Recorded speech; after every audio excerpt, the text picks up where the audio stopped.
आपण मगाशी म्हटलं बीडीडी चाळवासियांसाठी एक स्वप्नपूर्ती आहे, एक थोडासा भावनिक अशा प्रकारचा क्षण आहे. विजयकडनं अधिक जाणून घेऊ. विजय, बघितलं आपण, काही प्रतिक्रिया देखील आता समोर येतील हळूहळू.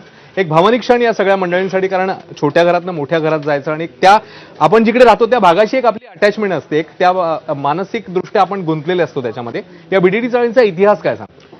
अश्विन, बीडीडी चाळीचा इतिहास सांगायचा झाला तर दोन पद्धतीने आपल्याला सांगावं लागेल. एक आहे पुस्तकी इतिहास आणि एक आहे जिवंत इतिहास, ज्याचा तू सातत्यानं उल्लेख करतोय.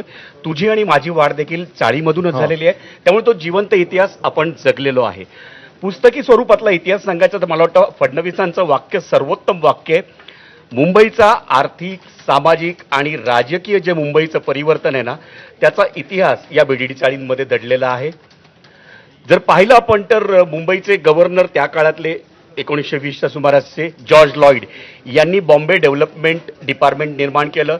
त्याच्यामधून मुंबईत त्या काळात जो कामगार वर्ग येत होता त्यांना सामावून घेण्यासाठी या चाळी निर्माण करण्यात आल्या. मग ते वरळी असेल, नामजोशी मार्ग असेल किंवा नायगाव असेल, इथं या मंडळींना सामावून घेण्यात आलं. पण ही मंडळी सामावून घेतल्यानंतर आज 100 वर्षानं त्यांना नवीन घरात जायचं त्यांचं स्वप्न साकार होणार आहे. अर्थातच जुनी घरं पडून तिथे नवीन घरं बांधली जाणार आहेत. पण त्यामुळं चाळ जी संस्कृती होती, मराठी जी संस्कृती होती, तुमच्या घरात श्रीखंड आलं, अर्धी वाटी शेजाऱ्याला द्यायची.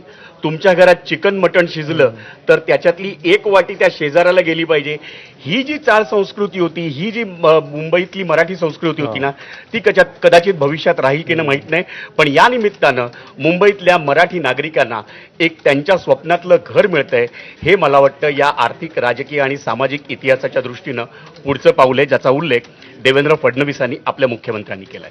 खरंय, धन्यवाद विजय. जसं विजय म्हणाला की उल्लेख झाला आणि एक महत्वाचं वक्तव्य त्यांनी केलं, ते म्हणजे सोन्यासारखी घर आहेत, ती विकू नका, आपल्या पुढच्या पिढीकडे ती जातील असं बघा. खूप महत्वाचं वक्तव्य होतं ते.